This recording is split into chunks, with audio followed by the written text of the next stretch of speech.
Actual में सुबह में क्लास लिए पटना में, क्लास खत्म होने के बाद 2-3 मीटिंग अटेंड किए, उसके बाद से एक दूसरे सेंटर पे गए, फिर फ्लाइट लिए तो पता चला यहाँ पे आपके जालंधर फ्लाइट नहीं, चंडीगढ़ जाके उतार दिया हमको। तो हम 4:30 बजे चंडीगढ़ उतरे हैं, फिर वहां से बाई रोड यहाँ आए हैं। हमें लगा कहीं आप लोग भूख प्यास से कहीं घर ना लौट गए होंगे, लेकिन यहाँ आने के बाद आपका उत्साह देख के ये तो ऐसा लग रहा है हम पटना में ही खड़े हैं। तो कैसे हैं आप लोग? You all are the future of India. किसी एक बिल्डिंग के लिए कई पिलर्स की जरूरत होती है। हम जब देखते हैं किसी बिल्डिंग में पिलर जाते हैं तो बड़ा दिल गदगद होता है कि यार बिल्डिंग बड़ा मजबूत है। उसी तरह किसी देश का पिलर यंग जनरेशन होती है। आप लोग को भी देख के दिल गदगद हो जाता है कि ये आगे जाके देश इन्हीं के हाथ में आने वाला है। आप सब अलग अलग शहर से, अलग अलग फैमिली बैकग्राउंड से आए होंगे, अलग अलग सपने लेकर, लेकिन हम लोग दुनिया में आते हैं खाली हाथ जरूर, लेकिन एक बात दिमाग में बैठा के रखना, खाली हाथ जाना नहीं है। अपने साथ कुछ यादें, कुछ देश को समर्पित करके जाना है। हम आपसे पूछते हैं, क्या एपीजे अब्दुल कलाम खाली हाथ चले गए? क्या मनमोहन सिंह खाली हाथ चले गए? रतन टाटा खाली हाथ चले गए? अटल बिहारी वाजपेयी खाली हाथ चले गए? इन्होंने देश के लिए किया है। हम जिन चारों का नाम लिए हैं, शायद चारों अलग अलग धर्म से बिलोंग करते थे। एपीजे अब्दुल कलाम, चाहे रतन टाटा हो, चाहे हमारे मनमोहन सिंह हो या अटल बिहारी वाजपेयी हो, लेकिन जब जो देश के लिए काम करेगा, देश उन्हें याद रखेगा। अगर आप परिवार के लिए काम करेंगे तो परिवार आपको याद रखेगा। इसलिए याद रखिएगा, हमारी आपकी मेहनत और काम इतना बड़ा होना चाहिए कि केवल हमारा परिवार नहीं, हमारा मोहल्ला और शहर नहीं, बल्कि पूरा देश गर्व करे कि आपके ऊपर इतनी बुलंदी पर आप लोगों को जाना है। इसके लिए मेहनत जरूरी है। आज का युवा जाग चुका है, अब उठेगा, 1.5 GB डाटा खत्म करेगा और सो जाएगा। अरे बाबू लोग, थोड़ा अपने आप पे भी थोड़ा समय देना सीखो, क्योंकि आज आप सबके हाथ में मोबाइल आ गया। गांधी जी के पहले 3 बंदर थे, अभी चौथा है, मोबाइल लेके घूम रहा है। हम लोग के ऊपर मोबाइल का इतना ज्यादा असर हो गया है कि आजकल देखते हैं कि 20 सेकंड के शॉर्ट वीडियो में भी लिखना पड़ता है वेट फॉर एंड। अजब हाल है तो 20 सेकंड भी नहीं देख पा रहा है। लेकिन इससे इंटेलेक्चुअल डेवलपमेंट नहीं होगा।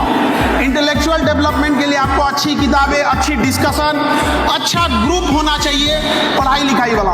कई बार हम बच्चों को देखते हैं, जब वो ग्रुप बनाते हैं तो सेम मेंटेलिटी वाला बना लेते हैं, जिससे उनको ज्यादा बातचीत करने में आसानी होती है। जिनसे उन्हें जमेगा उनका ग्रुप बना लेंगे, और खास करके अपने से ज्यादा बकलोल को अपने ग्रुप में रखेंगे,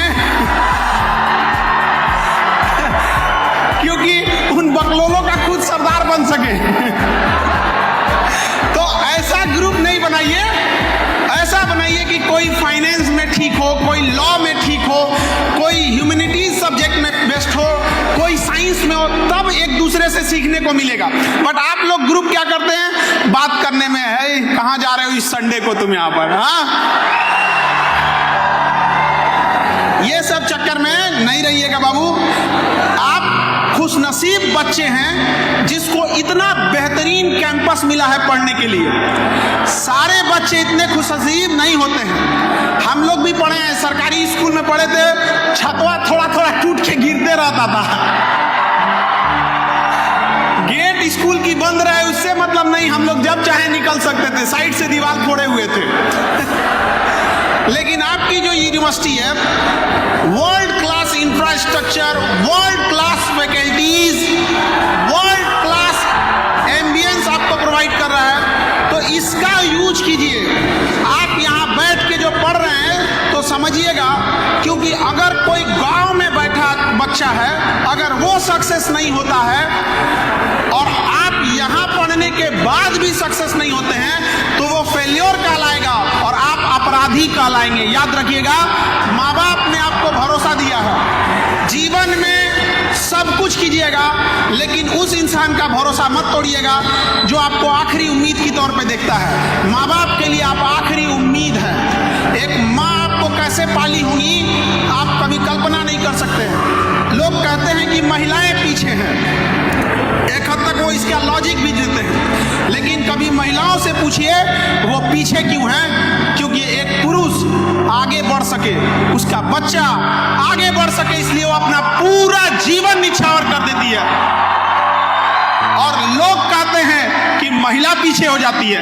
कोई बात नहीं, एक काम करो, एक पुरुष 2 बच्चा पाल के देखो, तुम आगे जाते हो कि कहाँ जाते हो। अगर बच्चा पालने की जिम्मेदारी पुरुषों को मिली रहती तो भारत की जनसंख्या कोई समस्या नहीं रहती, आधा मुआ दिया रहता समाज के।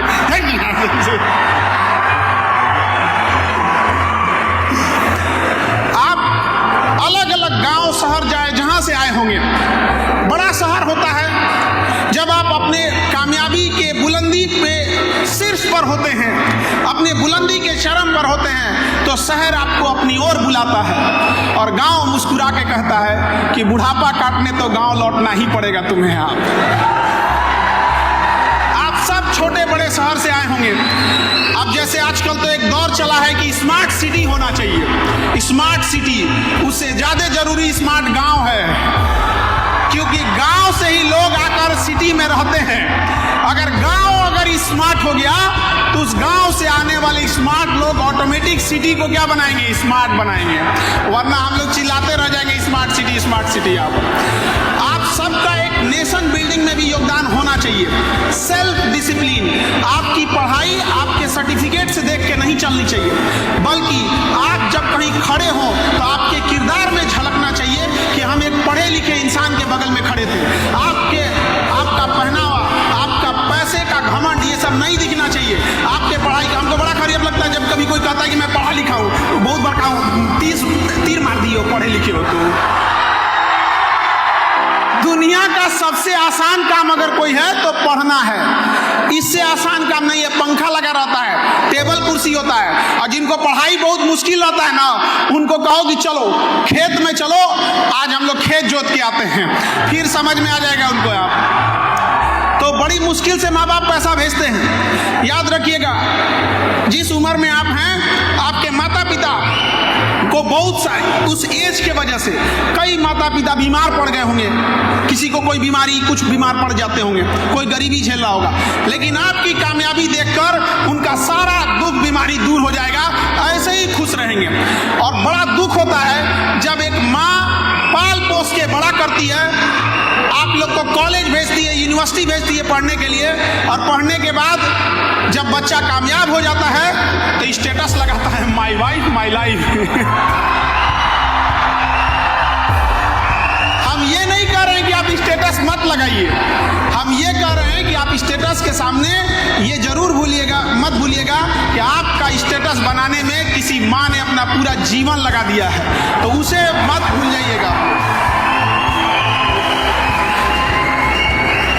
आप चाहे जिस शहर में हो, चाहे जिस गांव गली कहीं पे हो, आप अपना सदाचार, आपकी जो सिंप्लिसिटी है वो कभी मत खोइएगा।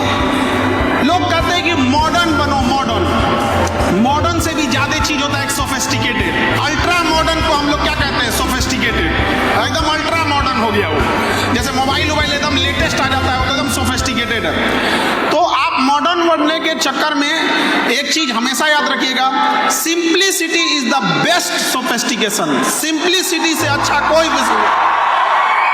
और एक चीज और, बड़ा नसीब से हम लोग को एक मानव का जन्म मिला है। हम नसीब वाले थे इसलिए मानव जन्म मिला है, और खुश नसीब थे इसलिए हिंदुस्तान में जन्म मिला है। नहीं तो पता चला कौन जान रहा है, कहीं गाजा में पैदा हुए रहता तो मार के उड़ा दिया रहता अभी तक। अरे थोड़ा बहुत लैंडिंग में आगे पीछे होता तो इधर बांग्लादेश इधर पाकिस्तान था, जीवन ही नरक हो गया रहता हम लोग का अभी। तो इसलिए इस देश के लिए भी कर्तव्य बनता है, और इस देश की संस्कृति को बचा के रखना हमारा और आपका नैतिक जिम्मेदारी बनता है। आजकल लोग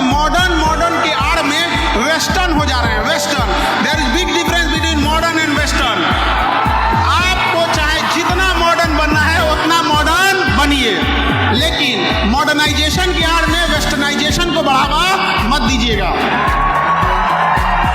और माँ बाप से मिला गया सदाचार मत भूलिएगा, क्योंकि धन यदि गया गया न कुछ भी, स्वास्थ्य गया कुछ जाता है, सदाचार जो गया मनुष्य का समझो सब कुछ लुट जाता है।